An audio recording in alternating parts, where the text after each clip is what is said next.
ఆ అమ్మాయి ఈసారి మందహాసంతో నా వైపు చూసింది. నేను నవ్వుతూ, అద్భుతం, ఆశ్చర్యం, ఇంత తమాషాగా, ఇంత చురుగ్గా, మెలకుగా ఎలా ఉన్నావమ్మా? ఈ సొరంగం ముందే వస్తుంది అని నీకు తెలుసా? అంత నెమ్మదిగా, అంత తమాషాగా ఎలా మా ముందు నుండి జారిపోయావు అని అడిగా. ఆ అమ్మాయి చాలా గట్టిగా నవ్వి, నేను ఈ దారిన చాలాసార్లు ప్రయాణించేశానండి. ఈ సొరంగం ఎప్పుడొచ్చేది నాకు తెలుసు. ఇందులో జరిగే తంతు తెలుసు. అందుచేత అప్రమత్తతతో చురుగ్గా, నెమ్మదిగా అడుక్కుజారి పైకి లేచి నిలబడ్డా. నేను భయపడ్డంతా పని జరిగింది. నాకు జరగవలసిన అవమానం మీకు జరిగింది. చాలాసేపటి నుండి అతను కనుసైగ చేయడం, నాకు దగ్గరగా జరగడం, నా మీద చెయ్యి వేయబోవడం ఇవన్నీ గమనించా. తర్వాత రాబోయే ప్రమాదాన్ని నేను గుర్తించి నేను జాగ్రత్త పడ్డా. నా వల్ల మీకు ఇబ్బంది కలుగజేసినందుకు నన్ను మన్నించండి. ఇందులో ఎవరిననుకోవడానికి ఏముంది? నేనేమీ కష్టపడలేదు, అలాగే అవమానమూ పడలేదు. నాకు ఈ విషయం ఆనందదాయకంగానే ఉంది అన్నాను. ఆ అమ్మాయి ఆశ్చర్యంతో కళ్ళు పెద్దవి చేస్తూ, ఏంటి, వారి ఆలింగనం మీకంత ఆనందదాయకంగా ఉందా అంది నవ్వుతూ. నా ఆనందం నీకు లేకపోయిందా అని ఇప్పుడు విచారిస్తున్నావా? ఇప్పుడు నా ఆనందానికి కారణం అది కాదు. అతను చేసిన విఫల ప్రయత్నానికి, తెలివి తక్కువకు, తొందరపాటుకు జాలి వేసింది. పరాభవం జరిగింది అతనికి గాని నాకు నీకు కాదు. తరువాత నీ చురుకుదనానికి, సమయస్ఫూర్తికి నువ్వు మెలకుగా అతని దగ్గర నుండి తప్పించుకోవడం చూసి నాకు సంతోషం కలిగింది. మొత్తం మీద ఈ 1-2 నిమిషాల్లో జరిగిన సంఘటన ఆనందదాయకం అంటావా కాదా అన్నాను. ఆ అమ్మాయి నవ్వుతూ, అతని చేసిన ప్రయత్నం మీరు చేస్తారేమో అని అనుకున్నాను అంది నవ్వుతూ. అలాగైతే నువ్వు జారిపోకపోయేదానివా అన్నాను నవ్వుతూ. అమ్మా, అది కాదులేండి నా అభిప్రాయం అంది నవ్వుతూ. ఇంతకీ ఇక్కడ సొరంగం వస్తుందని గాని, సొరంగంలో ప్రయాణ మర్యాదలు ఇలా ఉంటాయని గాని ముందుగా నాకేం తెలుసు? నేను ఎక్కడి నుండో పరాయి దేశం నుండి వచ్చినవాణ్ణి. ఇంకా తగినంత అనుభవం లేదు. ఒకవేళ అనుభవం ఉండుంటే ఏం జరిగేదో మరి అన్నాను. అలాగా, మీరు కొత్తగా వచ్చారా? విశ్వవిద్యాలయంలో చదవడానికి వచ్చారా? ఎంతకాలమైంది ఇక్కడికొచ్చి అని పుస్తకం మూసేసి నాతో సంభాషణ మొదలెట్టింది. పుస్తకం చదవడం అయిపోయిందా? మీరేదో పరీక్షకి చదువుతున్నారు అనుకున్నానులే అన్నాను. పరీక్షా గిరీక్ష వంటివి ఏమీ లేవండి. నేనొక వ్యాపార సంస్థలో స్టెనోగ్రాఫర్ని. సెలవులిచ్చినప్పుడు ఇలా ఎక్కడికైనా వెళ్ళి 4 రోజులు గడిపి వస్తూ ఉంటాను. ఎవరితోటి ఏ పరిచయం లేందే ఎవరితోటి ఏం మాట్లాడను. మా ఇంటి దగ్గర నాకు స్నేహితులు తక్కువే. అందులోనూ మగ స్నేహితులు అస్సలు ఎవ్వరూ లేరు. అదేలాగో మీ దేశంలో చిన్నవాళ్ళు, పెద్దవాళ్ళు ఇటువంటి స్నేహాలు అందరిలోనూ కనబడుతూనే ఉన్నాయి కదా. నువ్విలా ఉన్నావు అంటే, ఏకాంతంగా బతుకుతూ ఉన్నావు అంటే నమ్మలేకుండా ఉన్నాను. ఇటువంటి దానవు నీ వ్రతభంగం అయినా పర్వాలేదనుకొని నాతో సంభాషిస్తూ ఉన్నావు అంటే చాలా సంతోషం. ఎటొచ్చి మనం ఈ రైల్లో కలుసుకున్నాం కానీ, లేకపోతే మనిద్దరి మధ్య పరిచయం ఇంకొద్ది కాలం సాగేది అన్నాను.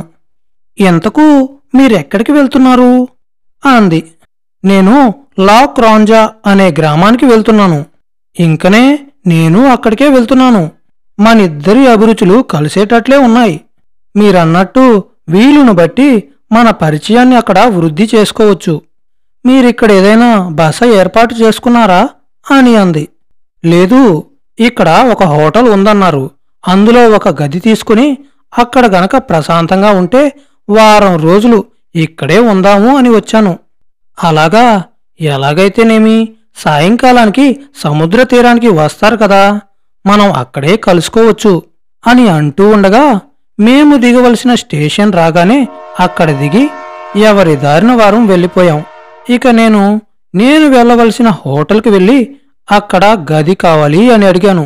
నన్ను చూసి చాలా సందేహిస్తూనే ఒక చిన్న గది ఇచ్చారు. అప్పటికి సుమారు సాయంకాలం 5 గంటలవుతూ ఉంది. నేను సామాను గదిలో పెట్టి ఊరు చూసొద్దాం అని బయలుదేరాను.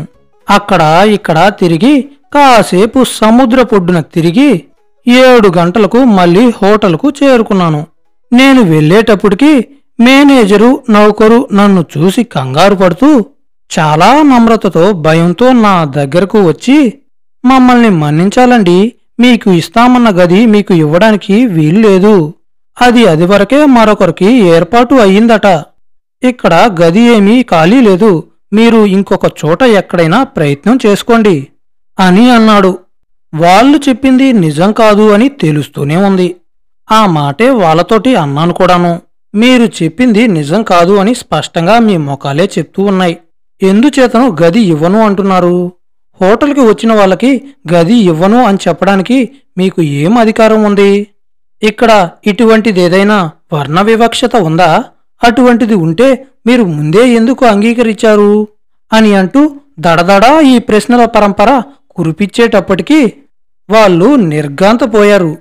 అక్కడ్నుంచి వాళ్ళు కాళ్ల బేరానికి వచ్చారు.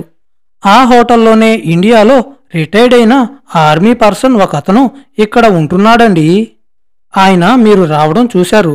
మీరు వెళ్ళగానే ఆయన మా దగ్గరకు వచ్చి రూము ఇవ్వడానికి వీలు కాదు అని మాతో చాలాసేపు పేచీ పడ్డాడండి. అందుచేత వారి మాట కాదనలేకపోయాం అన్నాడు భయంతో. అయితే ఆయనుండడం నాకు ఇష్టం లేదు, ఆయన్నే పొమ్మనండి అన్నాను నిర్భయంగా. దాంతో వారు భయపడి, ఆయన మాకు ఇక్కడే ఉండే వ్యక్తండి, ఆయనకి ఎవ్వరూ లేరు, అందుకని ఆయన ఇక్కడే స్థిర నివాసం ఏర్పాటు చేసుకున్నారు, మేం ఆయన్ని పొమ్మనడం భావ్యం కాదు అని అన్నారు. అయితే నన్ను పొమ్మనడం మటుకు మీకు భావ్యంగా తోచిందా అని అన్నాను. లేదండి, మా తప్పే, మమ్మల్ని మన్నించి మీరు మరో హోటల్ చూసుకోవాలి అనేది మా ప్రార్థన. మేము అలా కాదు అంటే చాలా చిక్కుల్లో పడతాం అని నా 2 చేతులు పట్టుకొని ప్రాధేయపడ్డాడు. ఆయన ఎక్కడున్నాడో చూపించండి, ఆయనతోటే మాట్లాడతాను అని అన్నాను నేను. ఆయన ఎక్కడికో వెళ్లారు. ఆయన చాలా కోపదారి మనిషి. మీరు 4 రోజులు ఉండి వెళ్లేవారు, అందులోనూ విద్యార్థులు అని చెప్తూ ఉన్నారు. ఈ పేచీలన్నీ ఎందుకులేండి అన్నాడు ఆ మేనేజర్ ఎంతో దీనంగా. నేను అదే అనుకున్నాను. అయితే ఇక్కడ గదులు లేవు కదా, ఇక్కడ మరో హోటల్ కూడా లేదు అని అన్నాను. అయితే మీరు కొండ మీదకి వెళ్తే అక్కడ మీకు గదులు దొరుకుతాయి అని ఆ మేనేజర్ సలహా ఇచ్చాడు. సరే, అయితే నేను వెళ్ళి గది కోసం ప్రయత్నం చేస్తాను. గది దొరికితే అక్కడికే వెళ్తాను, లేకపోతే ఈ రాత్రికి ఇక్కడే పడుకొని ఉదయాన్నే వెళ్తాను అని అన్నాను. ఈ దేశంలో అందరూ మంచివాళ్ళు, పెద్ద మనుషులే అని అనుకున్నాను. కాని నా అభిప్రాయం తప్పు అని మిమ్మల్ని చూసిన తర్వాత తెలుసుకున్నాను అని వారితో అని అక్కడి నుండి బయటికి వెళ్ళిపోయాను. ఎక్కువ ప్రయాస పడకుండానే ఓ రైల్వే పోర్టర్ ఇంట్లో గది సంపాదించుకోగలిగాను. ఆ తర్వాత సామాను పుచ్చుకొని ఇక్కడ గృహప్రవేశం అయ్యాను. అక్కడ అంత పరిశుభ్రంగా లేకపోయినా ఏదో ఒక మోస్తరుగా వీలుగానే ఉంది. ఇంటి యజమానురాలు, ఆ భార్యాభర్తలు ఇద్దరూ నన్ను చాలా గౌరవంగానే చూశారు. హోటల్లో జరిగిన సంగతి విని చాలా విచారించారు. సరే, అయ్యిందేదో అయ్యిందని ఇక్కడొక వారం రోజులు ఉండడానికి నిశ్చయించుకున్నాను. ఇక్కడ వాతావరణం చాలా బాగుంది, ఎంతో ప్రశాంతంగా కూడా ఉంది. ఏ విధమైన ధ్వనులు లేక చాలా బాగుంది.